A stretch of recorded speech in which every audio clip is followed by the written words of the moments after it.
Olá pessoal, bem-vindos ao Papeando com Pamplona. E olha quem eu trouxe para bater papo com a gente. Nelson Roosevelt, procurador de justiça e um dos civilistas mais respeitados do país. Nelson, um prazer enorme tê-lo no Papeando com Pamplona.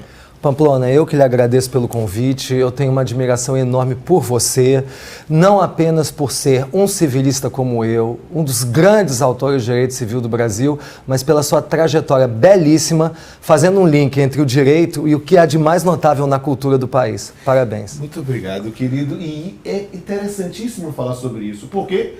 Porque é justamente um tema da sensibilidade que vai ser tratado hoje. Nós vamos tratar da humanização da curatela. E antes de qualquer coisa, roda o VT.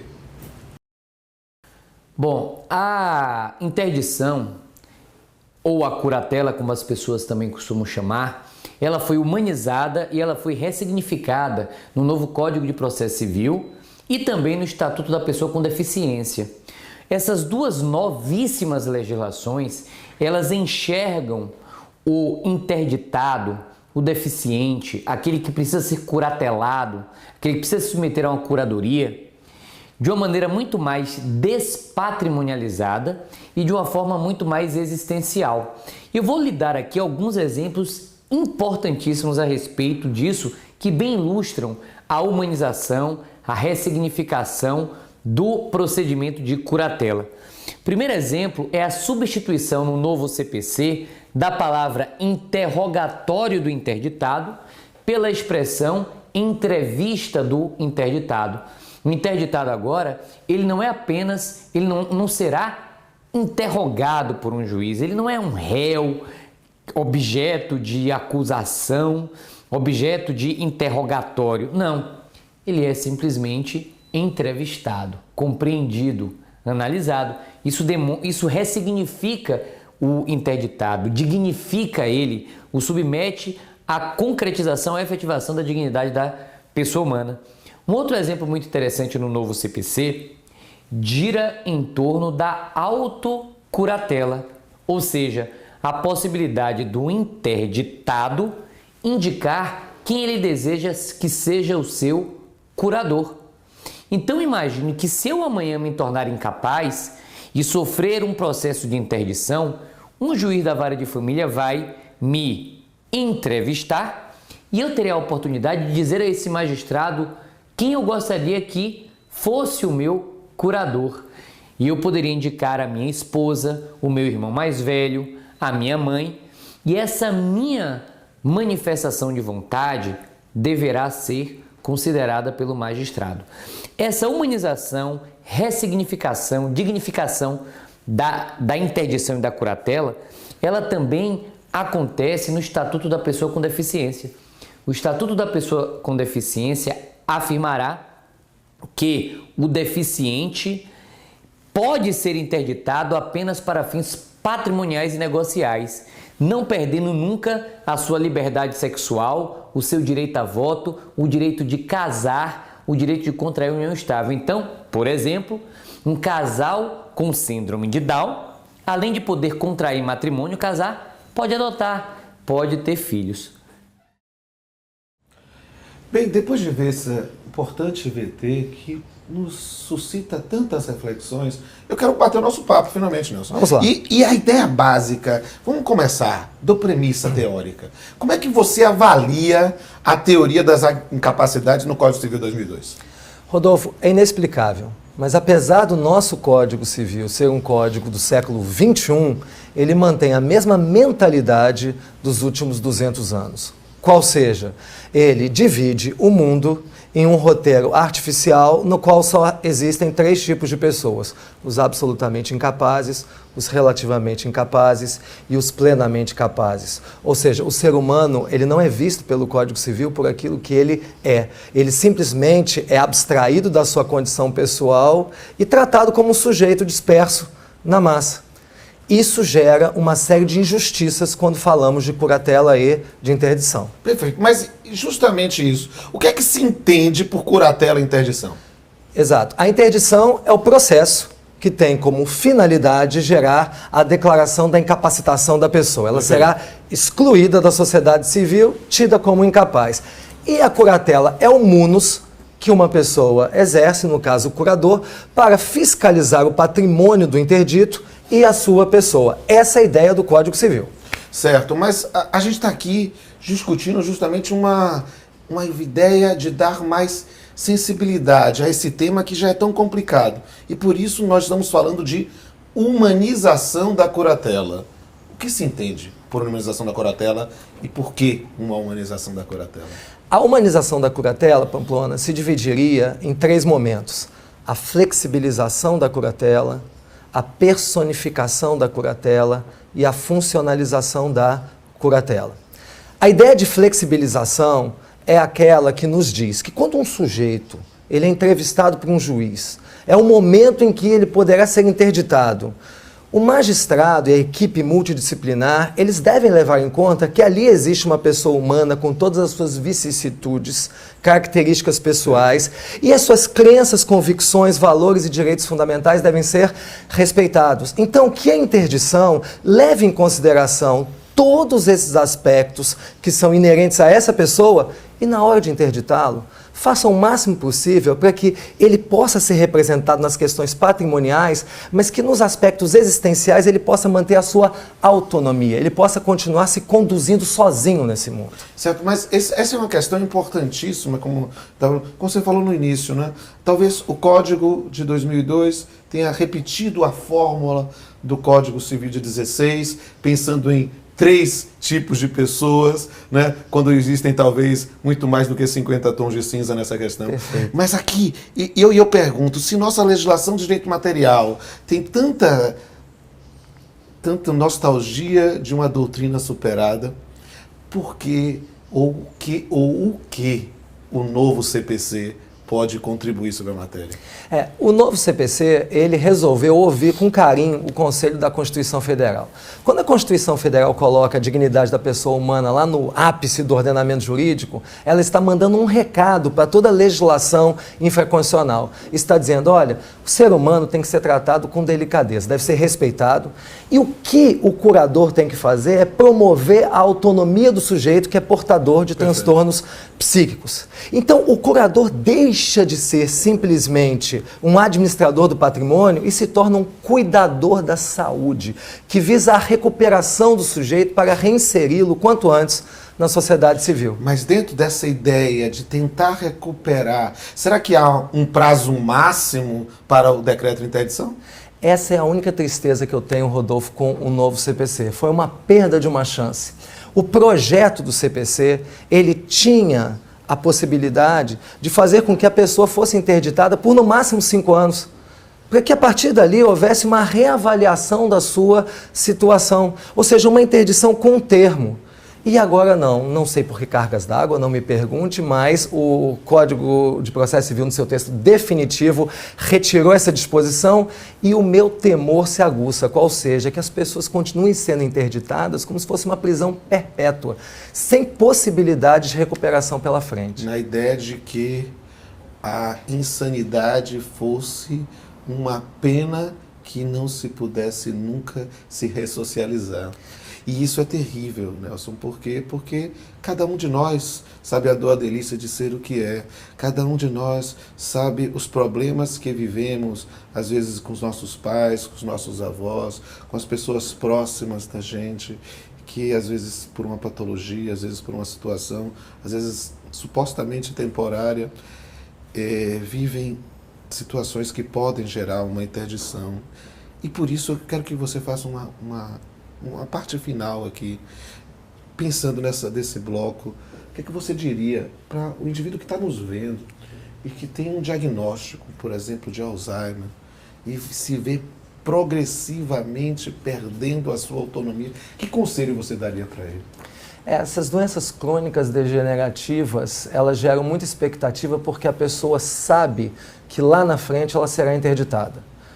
mais cedo ou mais tarde, o caminho da vida levará para a necessidade dela ser substituída por um alter ego que é o seu curador. Então, o que nós temos hoje, o novo CPC, ele nos permite uma interpretação ampla, é que a pessoa, ela elabore diretivas antecipadas de vontade no sentido de instituir uma curatela, uma autocuratela. Ela designará alguém da sua intimidade, alguém que conheça muito bem seus pormenores, seus valores e crenças, para que essa pessoa futuramente, quando a situação de Alzheimer, por exemplo, ela estiver em estado grave e a interdição for necessária, essa pessoa cuide da pessoa interditada, respeite os seus valores e ela possa ter os seus últimos anos de vida respeitados com muita delicadeza. Esse é um tema realmente muito peculiar, inclusive para minha história pessoal, mas eu acho que não é só para mim, e acho que tem uma plateia aqui que está doido para lhe perguntar algumas coisas. Quer ver? Deixa eu confirmar. Alguém quer perguntar aqui? Eu. Tá vendo? Está à disposição. Vamos falar. Nelson, meu nome é Lucas e eu quero te fazer uma pergunta. É justa a interdição do pródigo? Boa pergunta, Lucas. O Código Civil ainda interdita o pródigo. Em 2015, quem é o pródigo? O pródigo é o DDD, aquele que dissipa desvaradamente o seu dinheiro. E a interdição do pródigo é surreal, porque como é que um Código Civil retira a liberdade de alguém, o incapacita, apenas porque essa pessoa não fez uma escolha de vida pelo acúmulo de patrimônio? Se uma pessoa tem autonomia, liberdade, e ela quer dissipar o seu patrimônio, que ela acumulou, seja pelo casamento, seja por uma atividade empresarial, isso é uma questão da sua órbita individual, é algo ligado à sua intimidade. O ordenamento jurídico ele não pode desproporcionalmente intervir nessas escolhas, interditando a pessoa. Então isso demonstra de que forma o Código Civil subverte a axiologia constitucional. E eu ainda tenho um esclarecimento sobre isso, Lucas. Quem é que é pródigo no Brasil? Tem que ser muito rico, né? Rico é pródigo e pobre faz lambança, Pamplona. Então... Esse é um tema fascinante, sabe por quê? Porque tem um outro lado da moeda, que é a discussão, por exemplo, do superendividamento. A discussão, será que você tem um patrimônio mínimo existencial? Isso é um tema fascinante, realmente. Por quê? Porque você imaginar que você limita a capacidade do indivíduo, talvez algum tipo de medida cautelar, alguma situação, para que o indivíduo não queira ir à penúria. Exato, para que se proteja o seu patrimônio mínimo. Exatamente, é uma discussão muito interessante. Olá, professor. Meu nome é Renata. Eu gostaria de saber se a idade avançada é causa de interdição. De forma alguma, Renata. Ou seja, nós temos pessoas espetaculares no Brasil, como Niemeyer, que viveu até os 105 anos de idade produzindo, e ele era plenamente capaz, e outras pessoas nonagenárias que são plenamente capazes. Só haverá restrição de capacidade em razão de idade se a idade for associada a alguma patologia degenerativa. Por isso que é um absurdo se falar hoje em dia em casamento pela separação obrigatória pelo fato de simplesmente uma pessoa ter 70 anos de idade. É como se essa pessoa fosse condenada a uma incapacidade de escolha do seu regime de bens. Oi, professor, eu me chamo Caio. Queria saber qual a diferença entre a incapacidade e a incompetência. Boa, Caio. Essa é uma diferença pouco conhecida ainda. A incapacidade é um conceito jurídico. Ou seja, o incapaz é aquela pessoa que não tem aptidão para praticar atos da vida civil, então ele será abstratamente excluído da possibilidade de agir sozinho. Ele terá que ser representado. Já a incompetência não. A incompetência é um conceito médico. O incompetente, ele é uma pessoa capaz, tem discernimento, porém ele não tem habilidade para lidar com a sua patologia específica. Isso é muito comum no caso do usuário de drogas. Ele é uma pessoa capaz, mas em razão do seu vício, ele é incompetente, ele não consegue se tratar, ele precisa de ajuda. Então a resposta para o incompetente não é a interdição, é a internação em muitos casos. Às vezes compulsória, que é um dos temas da ordem do dia, sem sombra de dúvida. Olá, professor. Meu nome é Cibele. Eu queria saber se a deficiência física é causa de interdição no novo Código Civil. Olá, Cibele. Não. Deficiente físico, e quando eu digo deficiente físico, eu não estou apenas me referindo a um tetraplégico, estou me referindo também a uma pessoa que tem uma impossibilidade de locomoção, um obeso mórbido. Essas pessoas precisam de alguém que assuma os seus negócios ordinariamente. No Código Civil de 1916, apesar delas não terem nenhum impedimento psíquico, paradoxalmente elas eram interditadas. No Código Civil atual, não. Criou-se uma figura de uma curatela sem interdição. Haverá um curador, que será uma espécie de procurador, mas a pessoa portadora de deficiência física continua plenamente capaz. É um ótimo avanço. Sem dúvida. Meu nome é Diego, eu gostaria de fazer uma pergunta. Há possibilidade da instituição de uma curatela compartilhada ou conjunta? Excelente, Diego. A jurisprudência ela vem investindo nesse assunto, a possibilidade da criação de uma curatela conjunta. E agora, com o novo Código de Processo Civil, que diz que o curador será aquela pessoa que atende aos melhores interesses do interdito, muitas vezes será necessário que a pessoa do interdito tenha 2 curadores. Um que zele pelo seu patrimônio e um que zele pela sua situação psíquica, pela sua saúde mental. Poderá ser uma curatela compartilhada nos moldes da guarda compartilhada que já temos hoje em dia. Sem sombras de dúvida, Nelson, esse tema é um tema que é fascinante. É fascinante porque ele revela uma nova preocupação de valorização da dignidade daqueles que têm uma situação temporária ou definitiva que limite muitas vezes a sua autonomia. E eu gostaria de ficar falando com você esse tema horas e horas seguidas, mas infelizmente nosso tempo é curto. E eu quero dizer, e falo com o coração aberto, foi uma enorme honra recebê-lo aqui no Papeando. Você é, sem sombra de dúvida, uma das maiores autoridades dessa nova geração de civilistas, alguém que merece todo o meu respeito pessoal e intelectual. E por isso, me permita o prazer de brindar contigo neste final. Muito obrigado pelo privilégio do encontro. O privilégio é todo meu. Bem, amigos, é o momento de encerrar.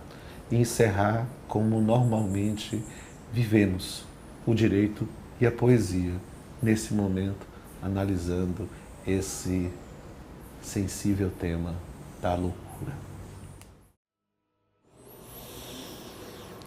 Fantasia fugaz dos loucos são os que pensam haver padrões para uma mente.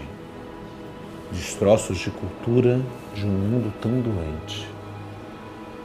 Homem, ser ambíguo, pois a sua sina é a incerteza, fruto produzido em sua própria natureza, sem respostas para 100 questões, do infinito das ilusões. Fronteiras do inconsciente são como sonhos, tênues linhas. As mudanças de lágrimas para risos têm a complexidade de da noite para o dia, da tristeza para a alegria. Vida, margens de uma porção, um todo preenchendo metade, o ciclo da dualidade. Lucidez e loucura, tangentes da razão, mas são frágeis correntes entrelaçadas numa mesma canção, fantasia fugaz, fluindo como uma canção. Até a próxima.